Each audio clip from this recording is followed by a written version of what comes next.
Hello, YouTubers. Welcome to Level-Headed News. This is your host, Brenda. Second of 3 episodes that I have for you this morning are in the description of the video, and I have 4 articles in this episode for you. The first one is off of, and it says, Trump calls obsession with Russian hacking a political witch hunt. President-elect Donald Trump, the intense focus on Russian hacking in the election is a political witch hunt. In an interview with the New York Times ahead of his scheduled briefing from the CIA on Friday. This is a political witch hunt, he told the New York Times, attributing the recent dominant media narrative to his adversaries upset by the results of the election. Other successful hacks of American institutions did not get the same media attention, he added. China, relatively recently, hacked 20 million government names, he added, referring to the country's break into computers at the Office of Personnel Management in 2014 and 2015. How come nobody even talks about that? Other intelligence agencies' conclusions regarding Russian meddling in the election have dominated the news cycle following Trump's win. In particular, reports that Russia specifically worked to help Trump win generated website attention in recent weeks, presenting Democrats with the opportunities to solidify the narrative that Trump and Putin. CIA Director James Clapper will brief him on a report of Russia's meddling on Friday. With all that being said, I don't want countries to be hacking our country, Trump added. They've hacked the White House, they've hacked Congress, capital of the world. The next article I have for you is off of the Conservative Tribune, and it says Trump taps former Reagan aide as a U.S. trade representative. Donald Trump has been announcing key members of his cabinet and administration over the past month. Many of these names have caused Republicans to cheer because they are at the top of their respective fields. His chain of stellar picks when he appointed Robert Lighthizer to serve as representative, the UK Daily Mail reported. Has an extensive history in trade. He was deputy U.S. trade representative under President Ronald Reagan, so he clearly has experience in the field. Ambassador Lighthizer is going to do an outstanding job representing the United States as we fight for good trade deals that put the American worker first, Trump said in a statement. Lighthizer has also been an outspoken critic of China, Bloomberg reported. Him an even better fit into the Trump administration. Trump vowed to crack down on China once he is sworn in, and having Lighthizer by his side will help him accomplish that goal, Politico noted. Extensive experience striking agreements that protect some of the most important sectors of our economy, and has repeatedly, let's see, trying to shut something down here on this, and has repeatedly fought in the private sector to prevent bad deals from hurting Americans, said Trump. Trump has assembled a team of experts who know exactly what they are doing and will be able to hit the ground running once they are confirmed by the Senate. Trump knows he has to move quickly if he is to secure America's future. Trump has made it clear that he is going to follow through on his promise of America first by appointing the best people for the job. The next 4 years promise to be exciting. Already we are seeing companies like Ford coming back to America just because of what they think will happen during the Trump presidency. Imagine what will happen actually president. The next article that I have for you is off of Western Journalism, and it says, after Ford cancels plan for Mexico plant, Trump promises more to follow. Announced Monday the cancellation of plans to build a $1.6 million plant in Mexico for the production of its Ford Focus. On Tuesday, President-elect Donald Trump used Twitter to thank the company and promise similar developments for the future. For scrapping the new plant in Mexico and creating 700 new jobs in the U.S., Trump tweeted, "This is just the beginning, much more to follow." Ford tends to expand an existing plant in Michigan, which will create 700 more local jobs. However, many of the jobs are not expected to be manufacturing based. Employees may be required to be computer literate in order to work on projects such as self-driving cars.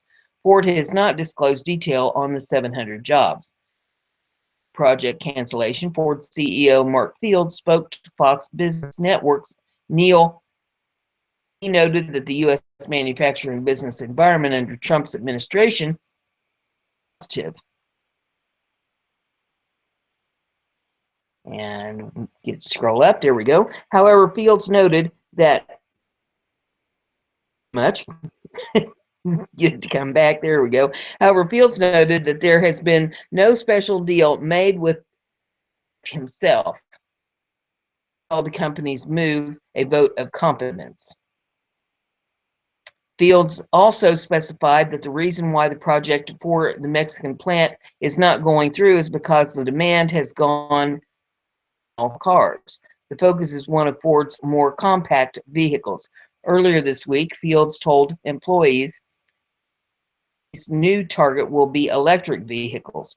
We at Ford plan to be a leader in the exciting future, the CEO said. Article and final one in this episode is off of Breitbart.com, and it says DC Russian hacking conclusions come from Google linked firm. The third-party company relied upon by FBI to make its assessment about the alleged Russian hacking into the Democratic National Committee, DNC, was financed to the tune of $100 million from a funding drive last year led by Google Capital, which now goes by the name of Capital G, is an arm of Alphabet Incorporated, Google's parent company. The chairman of Alphabet has been a staunch and active supporter of Hillary Clinton and is a longtime donor to the Democratic Party. On Thursday, a senior law enforcement official told CNN that the DNC rebuffed the agency's request to physically examine its computer servers after the alleged hacking. Instead, the FBI relied on CrowdStrike's assessment that the servers had most likely been hacked by Russian agents.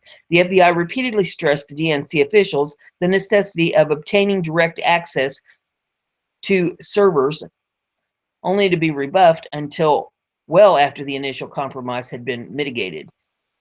CNN quoted the senior official as saying, "This left the FBI no choice but to rely upon third party for information. These actions caused significant delays and inhibition the FBI from addressing the intrusion earlier." Up on a BuzzFeed report that first broke the story, examine the DNC servers before issuing a joint report with the DHS last week, accusing Russian civilian and military intelligence services of compromising networks and infrastructure associated with the 2016 presidential election. Contrary to the claim from the FBI about being rebuffed, Eric Walker, the DNC's deputy communications director, told BuzzFeed that the FBI never requested access to the servers. Several meetings with representatives of the FBI Cyber Division in its Washington, D.C. field office, the Department of Justice National Security Division, and the U.S. Attorney's offices to a variety of requests for cooperation, but the FBI never requested access to the DNC's computer servers, Walker wrote in an email. Reported on FBI's reliance on CrowdStrike's assessment about the alleged Russian hacking. The FBI has instead relied on computer forensics from a third-party tech security company, CrowdStrike, which first determined in May of last year that the DNC's servers had been infiltrated by Russia-linked hackers, official told BuzzFeed News. CrowdStrike is pretty good. There's no reason to believe that anything that they have concluded is not accurate, the intelligence official said, adding they were confident Russia was behind the widespread attacks. The CNN report also affirmed that the FBI relied on CrowdStrike's findings. CrowdStrike is a California-based cybersecurity technology company co-founded George Kurtz and Dmitry Alperovich. The company's website explains the firm was founded because Alperovich and Kurtz new approach was needed, one that combined the most advanced endpoint protection with expert intelligence to pinpoint the adversaries perpetuating the attacks and not just the malware. In an Esquire profile, Alpertovich that recalls he first discovered that Russia allegedly hacked into DNC when one of his analysts installed a proprietary software package into DNC's system and immediately discovered the alleged Russian breach. As we are sure it's Russia? Alpertovich says he asked the analyst, and the Inquirer reported. The analyst said there was no doubt Falcon had detected malicious software or malware that was stealing data and sending it to the same servers that had been used in a 2015 attack on German Bundestag. The code and techniques are used against the DNC resembled those from earlier attacks on the White House and the State Department. Former intelligence officer told that Falcon had identified not one but two Russian intruders. Cozy Bear, a group CrowdStrike's experts believed was affiliated with the FSB, Russia's answer to the CIA, and Fancy Bear, linked to the GRU, Russian military intelligence. Alpertovich then called Sean Henry, a tall, bald 54-year-old former executive at the FBI, who is now CrowdStrike's president of services. Henry led a forensics team that steps and pieced together the pathology of the breach. Over the next 2 weeks, they learned that Cozy Bear had been stealing emails from the DNC for more than a year. Fancy Bear, on the other hand, had been in the network for only a few weeks. Its target was the DNC research department. Material that the committee was compiling on Donald Trump and other Republicans. Meanwhile, a CrowdStrike group called the Overwatch team used Falcon to monitor the hackers as shoulder surfing.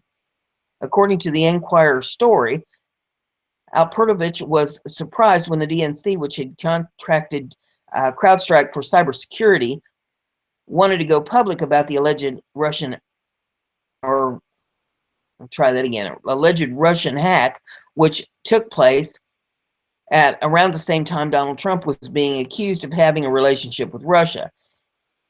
And hacking, like domestic abuse, is a crime that tends to induce shame. Companies such as Yahoo usually publicize their breach only when the law requires it. For this reason, Alpertovich says DNC2 would want to keep quiet.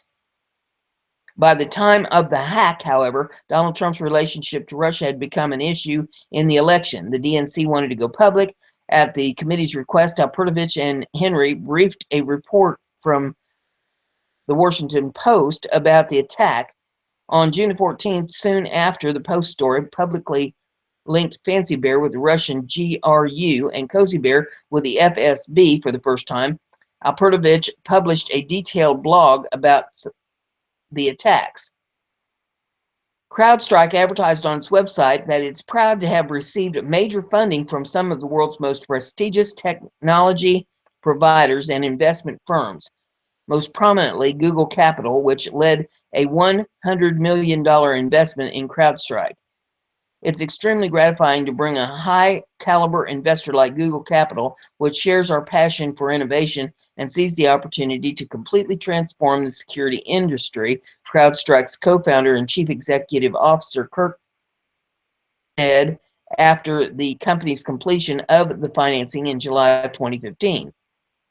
As we continue to experience hypergrowth, this capital injection will help us firmly establish our SaaS-based endpoint protection platform as the leading solution to address today's sophisticated attacks and will allow CrowdStrike to further accelerate our domestic and international expansion. Google Capital rebranded itself and now goes by the name Capital G. It is a venture capital arm of Alphabet Incorporated. Founded in 2013 in Mountain View, California, we began as Google Capital, a growth equity investment fund. name to capital G in 2016 after Google created Alphabet as its parent company. Though our name has changed, our goal remains the same: to make return-driven investments in leading companies around the world and help entrepreneurs rapidly grow their business. Capital G's website documents its close links to Google. Our Google connection is our key asset. We call on experts from Google offices around the world to help our portfolio companies grow. Capital G works with Google experts to advise on product, engineering, marketing, sales, operations, and other essential areas to help companies scale effectively. The Googlers draw upon knowledge from their day-to-day roles to offer valuable technical advice, from scaling architecture to the cloud, to mobile development, to cybersecurity, and much more. Eric Schmidt, the chairman of Alphabet, which owns Capital G, has been a staunch and active supporter of Hillary Clinton. The Wall Street Journal reported on an email released that month claiming Schmidt was ready to fund, advise, recruit talent for Clinton's campaign, and that he clearly wants to be that advisor. The Journal reported Mr. Schmidt in April of 2014 backed a startup dubbed that helped develop some of the technology behind Mrs. Clinton's campaign website, including functions to sign up supporters and accept donations, according to the emails. Around that time, Mr. Schmidt sent a campaign official a lengthy memo with advice on running the campaign. He told campaign officials he was ready to fund, advertise, recruit talent, to be head outside advisor, according to a 2014 email from Clinton campaign chairman John Podesta to campaign manager Robbie Mook. Mr. Schmidt's memo to Clinton aide Cheryl Mills included in the leaked emails. And for Clinton's campaign a year before she announced her White House bid, released emails showed. He sent the memo to top Clinton aide Cheryl Mills, chief of staff to Clinton when she was Secretary of State. Reported, the Google Titan outlined a number of things, including one Clinton to where she should base her campaign headquarters. A large hiring pool such as Chicago or New York City from which to choose enthusiastic, smart, and low-paid permanent employees, Schmidt argued. Washington, D.C. is an idea, even though it's a thriving city for millennials. D.C. is poor choice as it's full of distractions and interruptions, he wrote in the memo emailed to Mills. Along to John Podesta, whose emails were hacked and made public by WikiLeaks.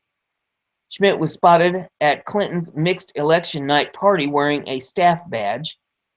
Henry, president of CrowdStrike Services and the firm, is a retired executive assistant director of the FBI. Henry, who served in 3 FBI field offices at the Bureau's headquarters, is credited with boosting the FBI's computer crime and cybersecurity investigative capabilities, Bio says. Last April, CrowdStrike General Counsel and Officer Stephen Kabinski was appointed to President Obama's White House Commission on Enhancing National Cybersecurity. Released explained, under the commission, Chabinsky and 11 other industry leaders have been directed by the White House to recommend bold, actionable steps that the government, private sector, and the whole can take to bolster cybersecurity in today's digital world. In an official statement, commended the members for bringing a wealth of experience and talent to this important role, with the critically important task of identifying the steps that our nation must take to ensure our cybersecurity in an increasingly digital world. CrowdStrike co-founder Albertovich, meanwhile, has a bad taste for Russia, according to the Esquire profile. Knows a thing or two about the Russians call active measures, in which propaganda is used to undermine a target country's political system. He was born in 1980 in Moscow, in an era when people were afraid to discuss political events inside their homes. His father, Michael, was a nuclear physicist who barely escaped being sent to Chernobyl as part of a rescue mission in 1986. Many of Michael's close friends and colleagues died of radiation poisoning within months of flying to the burning. The takeaway for Dmitry was that life is cheap in the Soviet Union. Albertovich is a non-resident senior fellow of the Cyber Statecraft Initiative at the Atlantic Council. The council takes a hawkish approach toward Russia and has released numerous reports and briefs about Russian aggression. By the Rockefeller Brothers Fund, Incorporated, the U.S. State Department, and NATO Act. Another council funder is Plowshares Fund, which in turn has received financing from billionaire George Soros' Open Society Foundation. With PBS, host Judy Woodruff asked Albertovich whether he had conflict of interest in the alleged Russian hacking case since his firm, which was helping to publicize the Russian claims, was employed by the DNC. Here's a transcript of that section of the interview. Judy Woodruff says, "Now, Dmitry Albertovich, we want to point out, and we said earlier your company was the one that uncovered this in the first place for the Democratic National Committee. Are you still working or doing work for them?" And Albertovich says, "We're protecting them going forward. The investigation is closed in terms of what happened there, but certainly we've been in pains. Political organizations are continued to be targeted, and they continue to hire us and use our technology to protect themselves." And Woodruff says, "I ask you that because if there's a question of conflict of interest, how do you answer that?" And Albertovich says, "Well, this report was not about the DNC. This report was about information that was uncovered about what actors were doing in eastern Ukraine in terms of locating these artillery units of the Ukrainian army and then targeting them. So what we just did is said that it looks exactly as the same we've already uncovered from the DNC, linking the two together." So that's what you have in that article. In this episode, there'll be one more to follow. Give it a thumbs up, share it on your social media. Don't forget to subscribe and click that little bell and check the box so that you get the email messages every time I put up a show, and keep yourself informed. We'll see you in the next episode.